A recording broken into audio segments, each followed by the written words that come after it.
Bonjour à tous, je vous présente aujourd'hui un projet de manuel de langue numérique collaboratif autour d'un dispositif heuristique pour la recherche, la formation et l'enseignement.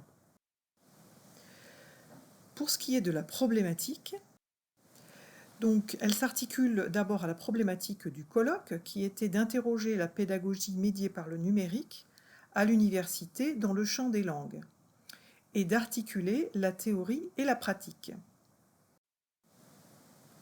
Pour ce qui est de la problématique de ma recherche, plus spécifiquement, il s'agit de faire s'interroger les futurs enseignants sur les facteurs favorisant l'engagement des élèves. Il s'agit également de recueillir à terme des moments d'engagement maximal, d'identifier des facteurs d'engagement et de réinjecter ces données en formation. Ce projet s'articule autour d'une plateforme d'édition numérique qui s'appelle Scalar. Scalar permet la création de fiches, donc dans le cas qui nous préoccupe, des fiches de préparation de séance pour les enseignants, qui ont la particularité d'être multi-entrée et multi-visualisation. Donc une page peut être soit un nœud auquel on raccroche des ressources, soit en elle-même une ressource, donc une fiche de préparation. La table des matières, à l'heure actuelle, donc, ressemble à ceci. Donc on peut entrer vers une fiche, soit par le niveau visé, donc par exemple collège, lycée, classe de seconde, classe de troisième. On peut également y entrer par la thématique abordée, par exemple, est-ce que c'est un escape game par quel type de vocabulaire est abordé. On peut arriver aux fiches par les notions du programme, ou également, par exemple, est-ce que ça va être un travail sur l'oral. Donc on va arriver à la même fiche par plusieurs entrées différentes. J'ai schématisé donc ici ce principe. Effectivement, donc on peut arriver à une même fiche de préparation de séance par toutes sortes d'entrées. Est-ce qu'on cherche une fiche qui décrit une séance qui sollicite par exemple le corps plus particulièrement, ou plus particulièrement qui traite d'activisme ou de citoyenneté? J'ai montré ici par une capture d'écran simplement à quoi peut ressembler une fiche de préparation de séance mise par un enseignant stagiaire. Pour ce qui est de l'ancrage théorique,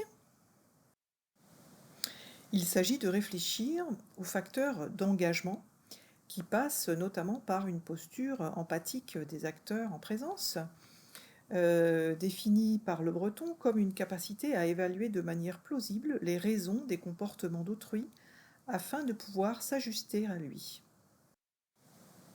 L'engagement passe donc par l'instauration d'une communauté de confiance, et je renvoie ici à l'ouvrage de Molinier de 2018 sur le Quermonde. Imordino Yang et al. Notent ainsi: Adolescents' efficacy, agency and sense of purpose thrive with safe, supported opportunities to explore possible social identities, tastes, interests, beliefs and values. Donc selon eux, le sens de sa propre pertinence se développe dans un environnement sécurisé et étayé. Cet engagement passe par une performance langagière qui serait comme une performance de soi, notamment dans une confrontation à des questions vives ou questions éthiquement vives pour une implication identitaire et citoyenne de l'élève. L'engagement passerait donc par cette performance langagière, vue comme une performance de soi, qui est mise en œuvre par un déséquilibre sécurisé dans une interpellation, c'est-à-dire une mise en mouvement de la pensée, ce que j'ai pu appeler par ailleurs the wow factor ou the ouch factor. Et cela se fait notamment par la mise en place de ponts avec le monde extrascolaire, et je renvoie ici aux travaux de Herstadt. Il s'agit donc de réfléchir aux facteurs d'engagement et cela revient à chorégraphier l'attention. Le chorégraphe William Forsythe note dans une interview « Brains are naturally curious. Take the person away and you've got a curious brain ». Il note également qu'on essaie de comprendre ce qui fait intérêt pour le cerveau, avec quelle temporalité, quand est-ce qu'on change un motif, quand est-ce qu'on introduit un nouveau motif, quand est-ce qu'on ramène l'ancien motif, tout en alternant jusqu'à arriver à une certaine proportion de reconnaissance. Donc on est bien sur l'idée d'un déséquilibre sécurisé, et ça rejoint tout à fait l'idée d'un étayage, de l'étayage qu'on utilise dans le cadre d'un apprentissage et d'un enseignement. Il s'agit donc d'orchestrer la surprise pour créer l'engagement. Chorégraphier l'attention, c'est aussi chorégraphier la saillance émotionnelle, gestuelle et disciplinaire.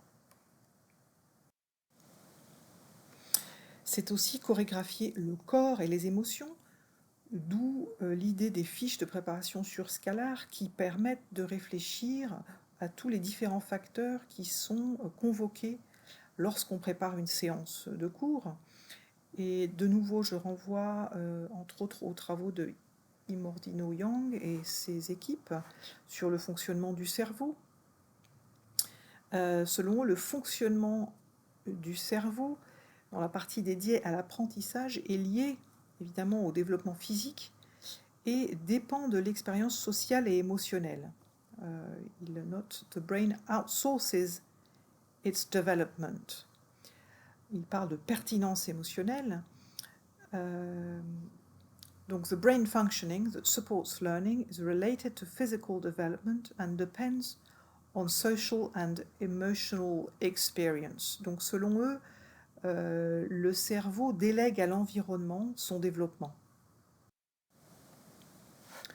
Il s'agit donc d'identifier les moments d'engagement, de les consigner, d'isoler des paramètres, de les réinjecter dans Scalar et de les réinjecter également en formation. Donc, je renvoie aux travaux de Euth sur les moments optimaux d'apprentissage notamment, et de Schneider et al. Sur les best learning moments.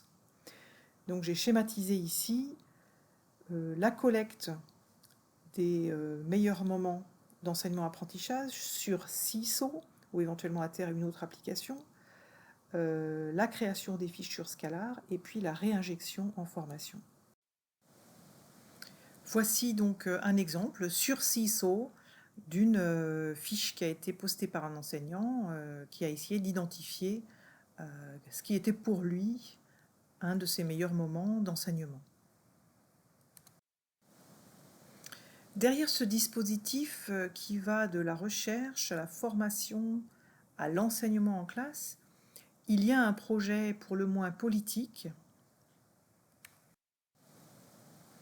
On est en effet dans le contexte d'une pédagogie émancipatrice et il s'agit bien de tisser un lien éducatif et citoyen à travers la pratique de la langue. Et il s'agit au-delà de ça de ménager en nous une résistance aux diverses formes d'occupation de notre intériorité.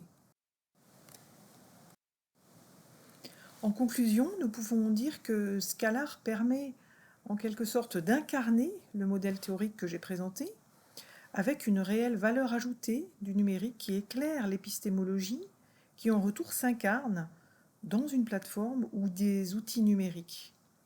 Et il s'agit bien d'articuler la littératie numérique, les habiletés pédagogiques, les habiletés didactiques et la théorie et la pratique.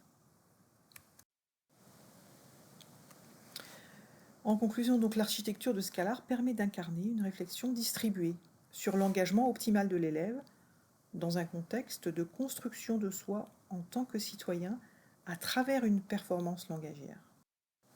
Je vous remercie pour votre attention.